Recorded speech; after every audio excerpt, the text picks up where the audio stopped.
Now, Shamea, you must have been prayed up for that little meeting, because between the eye rolling, the sighing, and Porsha just getting up and storming off to the bathroom, she might have came back to an empty table messing around with me. Let's talk about it. Roxiie says we're gonna talk about it.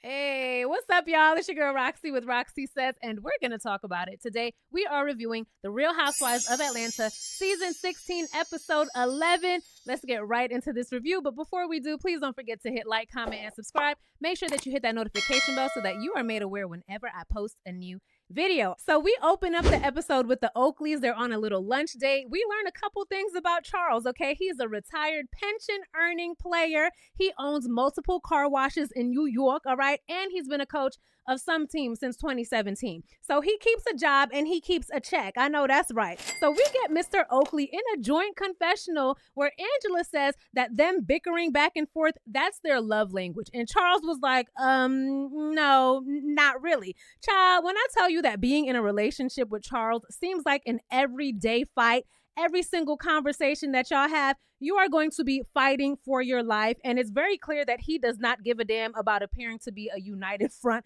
with Angela when they're on camera. It's very obvious that he couldn't care less about any of that. All right. And I'm like, is he a Taurus? Because my dad is a Taurus, and yeah, very similar. All right. So when production asks him if he loves Angela, he refuses to answer the question. And I know people gonna say he's just being funny. That's just his personality. But I'm sorry, men, I like it. I don't like it. Look, we can play all day, but when someone asks you if you love me, you better answer the question, and you better answer quickly. Pronto, okay? So then they speak about the drama with Angela's daughter Imani in the car, and her sister and her mother. And remember, her sister called Imani a demon or something like that. And Angela feels like it's a slap in the face for her daughter to be going through all of that under the roof that she has provided for her mother and her sister. You see how she phrased that? Keep that in mind, because we gonna come to it later in the episode, all right? So Angela has been avoiding her sister, but she does say that she feels like her sister doesn't appreciate all of the things that she's done for her. Angela says that she's also set up a business for her, amongst other things, and she just isn't appreciative of any of her efforts. So Charles says that, look, he has dealt with some people like that in his family too, and he had to draw the line, sister or not, family or not. And I said, you know what, Charles? I agree with that. Maybe because I'm an only child, maybe that's why I see things the way I see it. But the way that I see some people let other people F them over just because they're family, no, sir, no, ma'am. Okay, but Angela does say that she's going to have a talk with her mom for the sake of fixing the family. And we know Charles don't give a damn one way or another. He doesn't care as usual. All right. So next we are on to Shamea and Cynthia. They're meeting up, and Shamea said that she didn't get any sleep last night. And Cynthia's like, oh my God, no, what happened? So Shamea shows her some text messages where she reached out to her mom and she asked her mom to pray for her because she was feeling so much sadness surrounding that huge blow up that she had with Porsha, right? And Shamea starts crying, and she says that she was absolutely blindsided because Porsha was questioning her in front of the other ladies, and she expected for Porsha to talk to her in private since they've been friends for so long. But Shamea, you are the one who brought it to Angela, baby. You're the one who brought it to the group, right? You spoke to Angela first, and then Angela took that news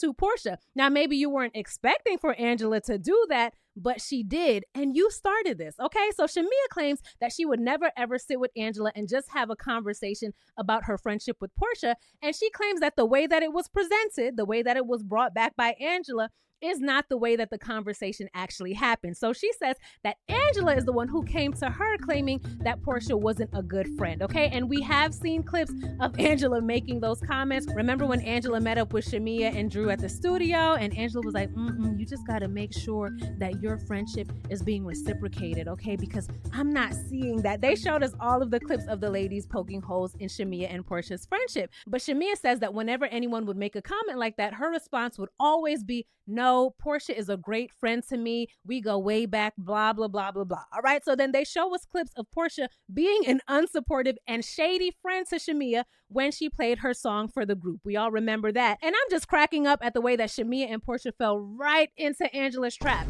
Y'all fell right into her trap. Okay. And side note, I saw a picture of the seating chart for the reunion. Now, I don't know if it's confirmed. I don't know if it's just a rumor chart. Either way, Angela did not have first seat. Y'all better give Miss Mamas her first seat for this season. I think it was Porsha and Shamea, who had the first seats next to Andy. Y'all need to rearrange something. Give Angela Oakley first chair, okay? I don't care which side it's on. Y'all better figure it out, all right? But back to the episode. I do think that everything going on now between Shamea and Porsha is confirmation that the two of y'all were never really rocking like that in the first place. Well, let me not say never, but recently in the past couple of years, clearly a lot has been going on within this friendship, and y'all are not as tight as y'all want it to appear, okay? Because I know my circle is like this. My circle is like this. And I know can't no other outsider come in, make a little comment about our friendship, and we don't jump her on site. I'm playing. Okay, I'm playing.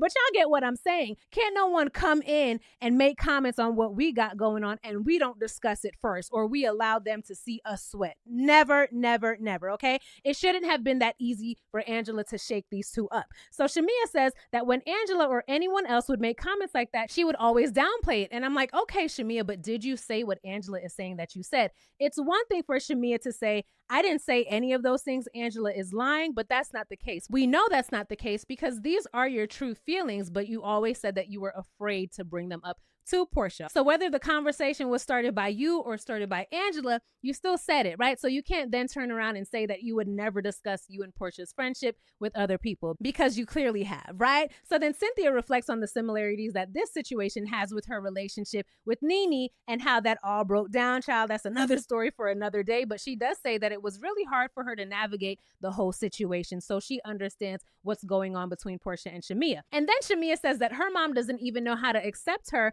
and her mom has made comments saying, be careful around her, and the apple doesn't fall very far from the tree, right? So when she at first said this, I thought that Shamea was saying that these are things that her mother had said about Porsha, but then later in the episode, we're going to hear Porsha say that Miss Diane said those things about Shamea as well. So was Shamea talking about her mother or was she talking about Porsha's mother? I don't know. Y'all let me know in the comments, okay? But from what we learned, Miss Diane and Shamea's mom, they go way back, okay? They were friends. They showed a cute little picture of them going out, and I was like, yes, I love to see it. But they were really tight, but apparently they fell out, and Shamea does not want to say what these two fell out over. Was that a man? Was y'all fighting? Were they fighting over a man? Probably. But Shamea does say that that relationship has no effect on her and Porsha's relationship.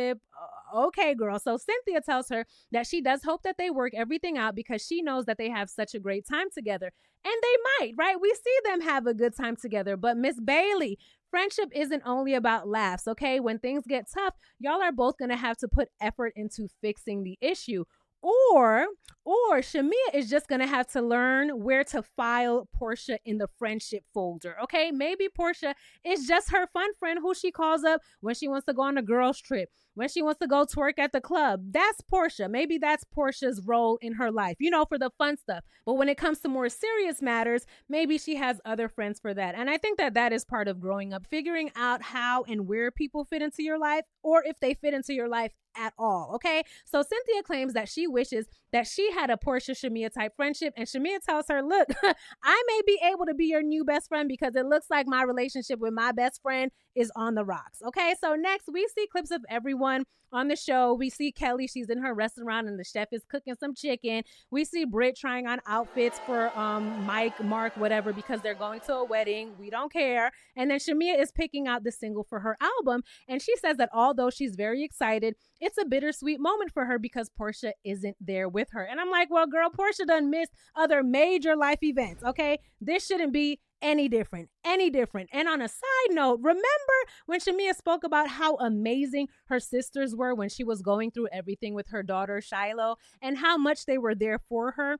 We never heard her mention how Porsha, her bestest friend in the whole wide world, showed up for her during that time. Maybe it was edited out and Shamea went on a whole tangent about it, but I don't know. It's not really giving that, okay? So next we see Cynthia, Angela, and Porsha. They go bowling, and Angela keeps asking for the bumpers to put on the sides of the lanes, and Porsha is in her confessional, and she's like, oh my God, girl, you don't need bumpers. You're too big for that. You too big for that. The way that Porsha keeps trying to shade Angela for her height, it's annoying and it's corny. It's corny. Every single joke that Porsha tries to make about Angela, It's about her height. She's calling her Big Birch. It's like, Porsha, get some new material. It's corny, okay? So anyway, they ask Porsha how PJ is doing, and she does say that PJ is very sensitive right now, and PJ has been asking for her pop Simon, and she says that he's been gone for too long because remember, Porsha told PJ that Simon was gone because he was working, and PJ's like, okay, well, when is he coming home?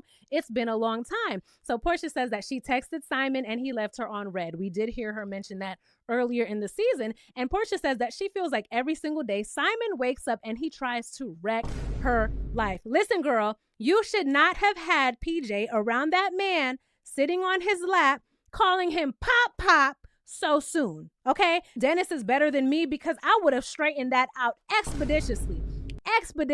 Now, little PJ, you can call him Mr. Simon. Yeah, you can call him Sai. Yeah, but ain't no way you calling this man no damn pop. Especially when her father is active in her life. Why is she calling another man pop? And why did you have your daughter sitting on this stranger's lap? Because you barely knew him your damn self, right? You know what? Y'all not gonna piss me off. Y'all not gonna piss me off. So Cynthia says that she empathizes with Porsha because she has too been through, well, Porsha, yeah, this is Porsha's second divorce as well. And Cynthia's been through 2 divorces as well. So she tells her to just take things one day at a time, okay? So next they move on to the conversation about Shamea, and Porsha doesn't understand why the narrative is that she's just this absolutely horrible friend. But she says that she's going through a divorce and mentally she just does not have the capacity to divorce her best friend as well while she's also divorcing her husband. Now, I'll say this. I actually believe Porsha when she says that she doesn't have the capacity for this right now, because aside from her divorce, her friendship with Shamea doesn't seem like it was ever an area in her life where she had to reflect on, where she would have to put much effort into, right? Where a mirror would be held up to her. She would just do whatever she wanted, and Shamea would always allow it and stay silent. For years, this has been the dynamic of their relationship, and it's not right. It's not right at all. But I do believe that Porsha is really thinking, what the hell is going on? I used to be able to treat her like shit with no problem. Now she want to have a problem with it?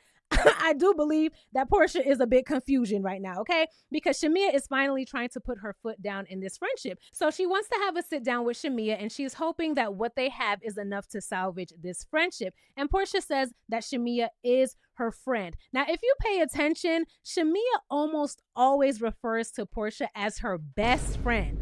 But every time I hear Porsha talk about Shamea, I usually see her refer to Shamea as her friend more than her best friend. Maybe I'm nitpicking, but it's just something that I noticed. Okay, so child, the next scene opens up with this dramatic behind music. We see Drew. She looks like she's crying, and we see her trying to FaceTime with her mom, and I absolutely cracked up when her mom answered the FaceTime on like 2 different devices, because I'm like, that is definitely something that my mom would do, child.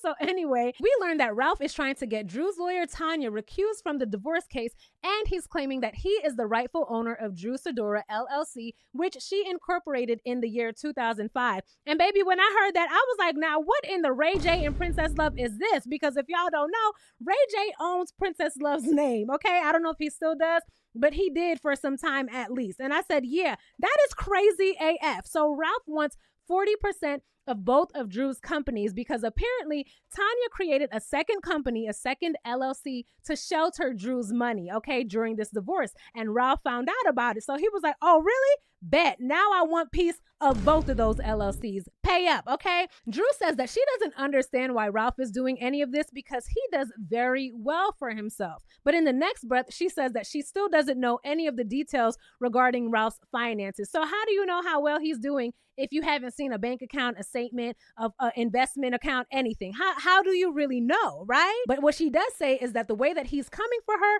has definitely caught her off guard. Now, if he does so well for himself, Drew, why is he still in the basement? Why he can't afford to get himself a little penthouse, even if he paying the mortgage for the home that his children sleep in?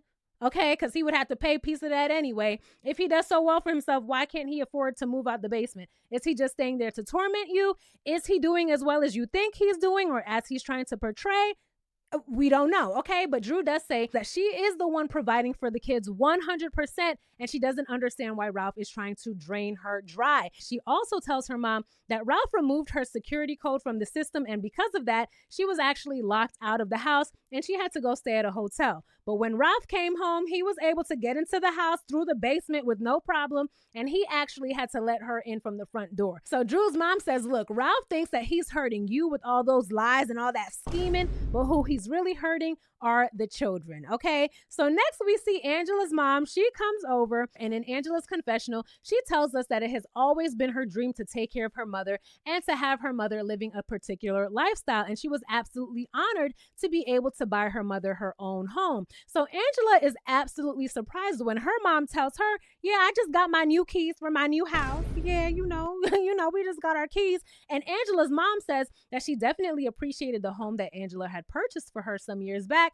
but now she wants to feel more self-reliant, okay? So Angela says that this kind of crushes her dreams, and it's really painful because she spent about $400,000, well, her and Charles, they spent about $400,000 on that home for her mom, and she feels like now her efforts were in vain. Now, listen, I can definitely understand her mom not wanting to live in that house, because I would bet money that Angela would mention this from time to time, right? Mommy, I bought you this home. Mama, me and Charles did this for you. Mama, Charles and I did that for you.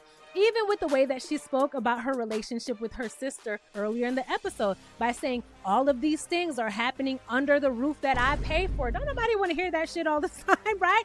Yes, they should be appreciative of it, but if it's something that, and I don't know, right? I'm just going by the way that we hear Angela narrate certain things. She will remind you that she bought this house for her mama and her sister lives there as well. Okay, so I'm just assuming. I don't know. But even if I'm wrong about Angela, I would bet even more money that little daughter of hers, Imani, oh, she definitely gonna remind you. You talk crazy to Imani, she gonna let you know, oh, you trying to talk crazy to me in this house that my mama bought for you? This house, this car that my mama purchased? Because remember, even when Imani brought the story back to Angela, that is how she retold the story. They acting crazy over the car that you bought. Okay, right? We remember this, right? So with that, I can totally understand Angela's mom saying, here you go, girl. You could take all this back. We good. We don't need it. But thank you. And hold on a second.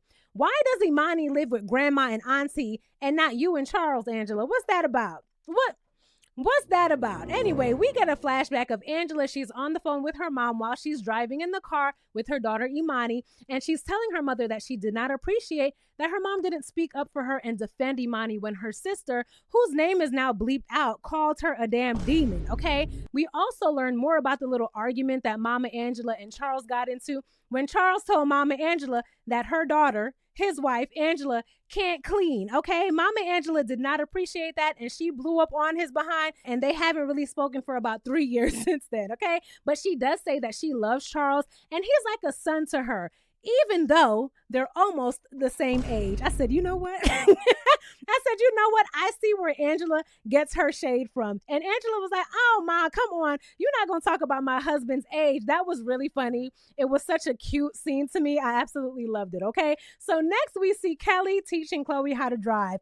When I tell you, I just love seeing Kelly and Chloe together. I love their relationship. I love how Chloe trolls her mother. It reminds me of my parents and I. It really does. I just love their relationship. So Kelly says that between trying to open this restaurant while raising 4 kids and having this crazy looking dog, things have been very hard for her, very stressful. And she says she's doing all of this as a single mother, and it's just exhausting, okay? So Chloe asks her for a BMW, and Kelly's like, girl, I don't think that you can afford that. And Chloe was like, yeah, I can't, but baby, you can.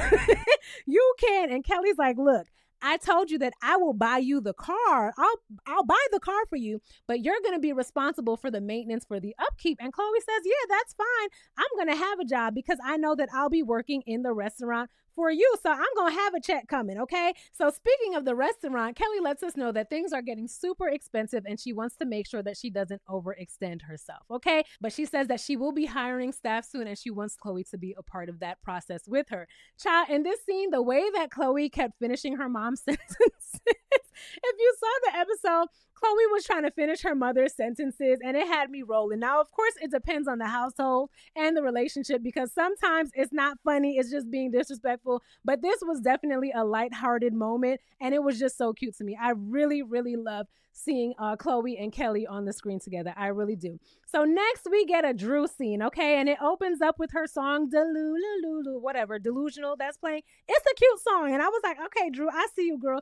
Get your song in the episodes. I'm not even mad at it because Shamea be singing in every damn episode, so you better do the same. So Drew is at home with her mother, and she tells us that this 2-year divorce process has been so overwhelming for her that her mom jumped on a flight to come help her with the kids and with her mental health, even though her mom's husband recently passed away. Now, I don't know if that's Drew's father or if her mom remarried. I'm not sure, but Drew's mother's husband did pass away recently, and she still made it a priority to come and be there with her daughter, Drew, okay? So Drew's mom says that she's in constant prayer for the situation, and Drew is worried about having to start over completely if her attorney, Tanya, does get recused. And I'm like, well, girl, that might be for the best, okay? That might be for the best because your last hearing that y'all had, you lost big. You lost big. You didn't get any of the things that you asked for. So maybe this is a blessing in disguise. Maybe a new attorney is what you need. Okay. So Drew keeps saying that her and Ralph have such a great relationship when it comes to co-parenting.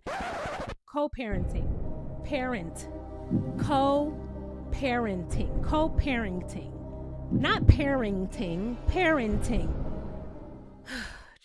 So Drew keeps saying that her and Ralph have such a great relationship when it comes to co-parenting. And her mom puts her hand up and she's like, hold on a second. How can you say that when he is constantly trying to put you in a bad financial situation and he clearly wants you to fail? You are the mother of his children and he is showing you zero compassion, right? So Mama Drew says that she told Ralph that she feels like the courts made an absolutely dumb decision regarding their living arrangement where he stays in the basement and Drew stays at the top of the house, okay? She also says that it's not helping the kids' mental state.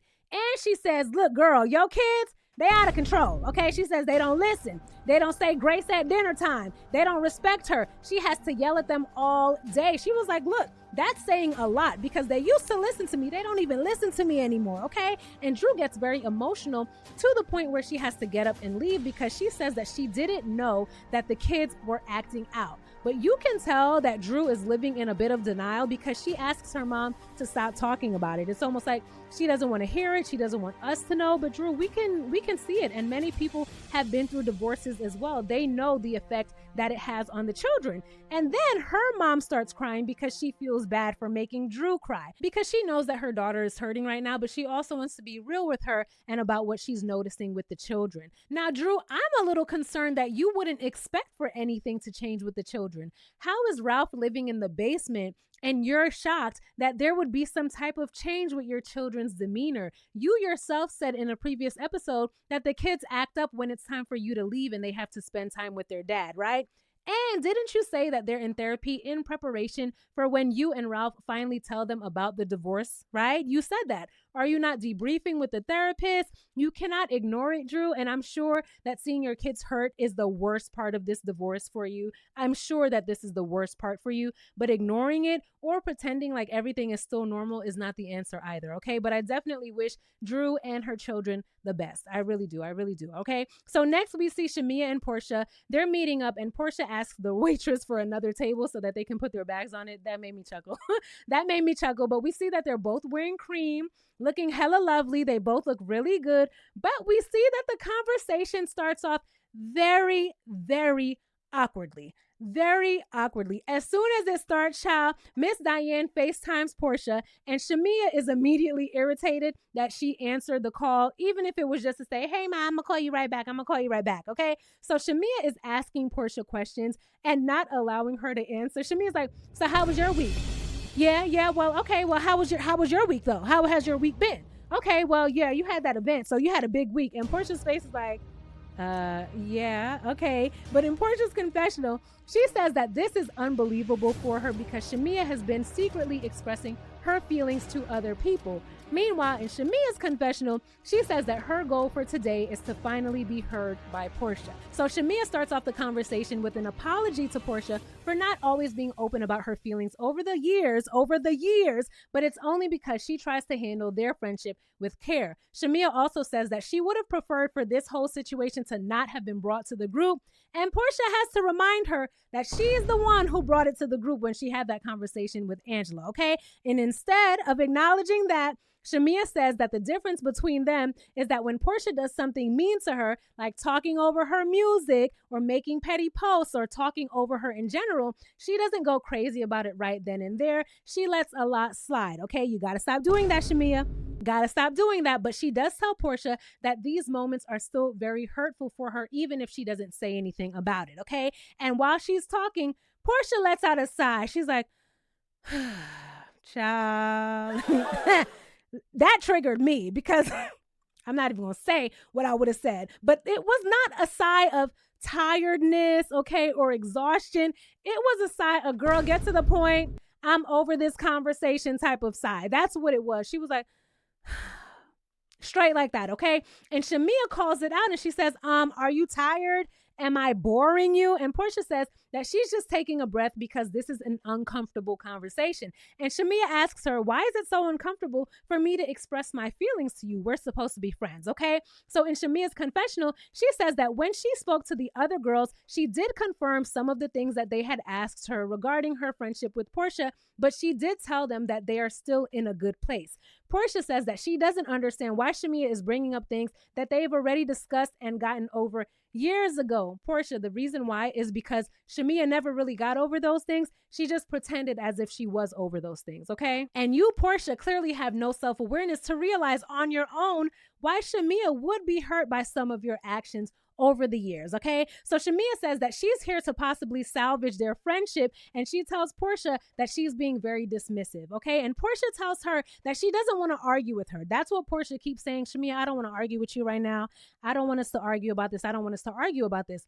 Then Shamea tells her that she didn't appreciate the things that Miss Diane said about her because Shamea feels that the things that Miss Diane said is what has caused Porsha to pull back from their friendship. But Porsha claims that none of that is true. So, child, the conversation starts getting heated, okay? It starts heating up. And you can tell that Shamea really had a lot to get off of her chest with this conversation because she was on 10. And the way that she was spitting things out, it almost seemed like she was trying to get everything out so that she wouldn't forget any of her points, okay? So Porsha asks her, why is she trying to fight and argue on the camera? Why are you trying to do this? She keeps asking Shamea, why are you doing this? We don't have to do this right now, okay? Shamea then says that she wishes they could be the same on camera as they are off camera. And she said that when she proposed that to Porsha, Porsha said, oh, they're going to have to pay me more money for that.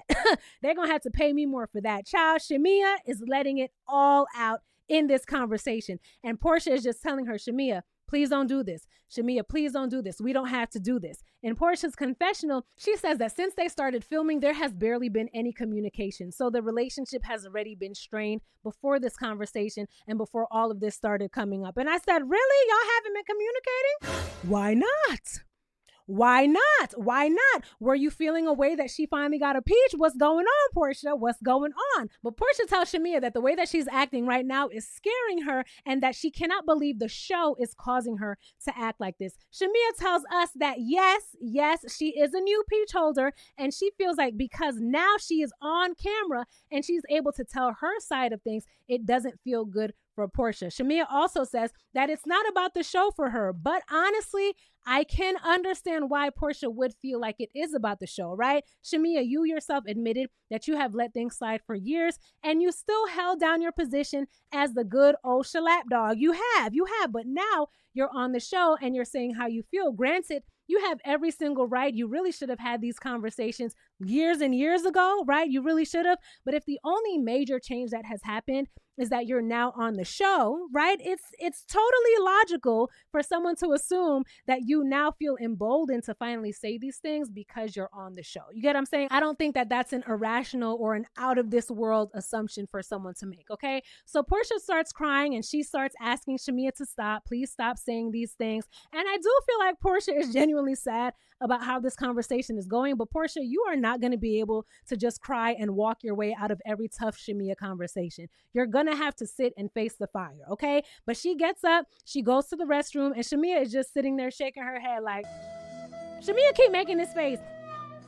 I'm like, Shamea, girl, that face is pissing me off, okay? So when Porsha finally returns to the restroom, Porsha sits down and she says, oh, you want to get our food to go? And Shamea was like, oh, okay, sure. I would have said, if I was Shamea, I would have said, are you ending this conversation? Make Porsha say that. Make Porsha say that. Make it crystal clear that she is the one who is opting to end this conversation so that there's no confusion later, because we know Porsha. She'll be like, oh, I just said that I wanted to get my food to go. I didn't say that the conversation was over.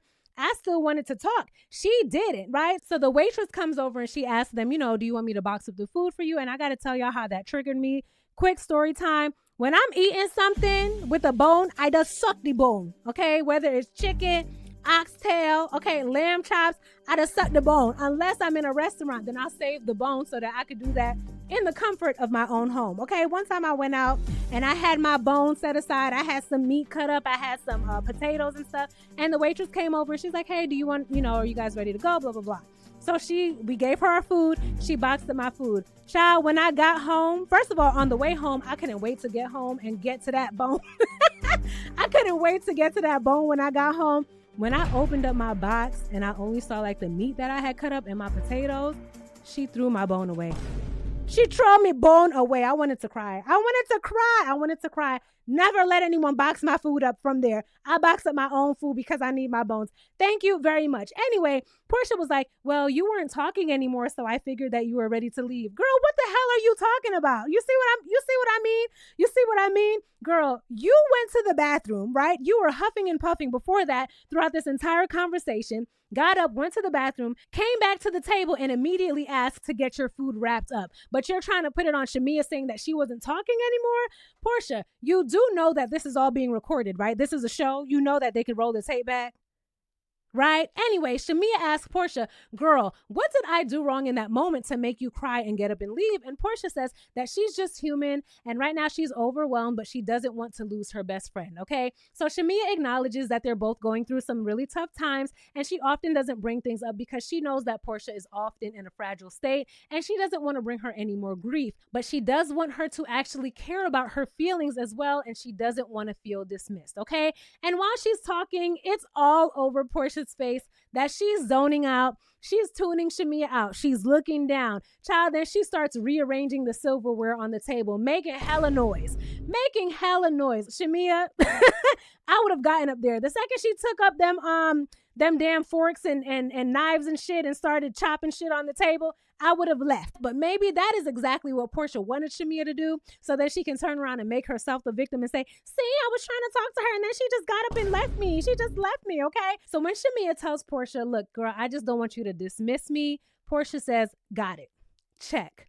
We'll do it, okay? And then she starts crying, and she says that she doesn't want to break up with her friend Shamea. She says that she wants them to get past this, and she does apologize to Shamea. Then Shamea starts crying. She says that she's sorry too. They hold hands, and Porsha tells her that whatever is on her mind, she wants Shamea to let her know, okay? She wants Shamea to tell her whatever is on her heart moving forward, and she'll do the same. They share some I love yous, they hug, and I did smile at the end of the scene. I really did, because it came together very nicely. But Shamea, you're going to have to be honest about how you feel in the moment, okay? You can't wait years later. You can't say that you're over something when you're really not. And Porsha, when she does come to you with these feelings, because you just asked her to come to you with these feelings, all of that sighing shit, all of that pots and pans banging that you were doing at the table, No. It's a no, okay? You have to be receptive of what she's telling you. In Shamea's confessional, she says that she does hope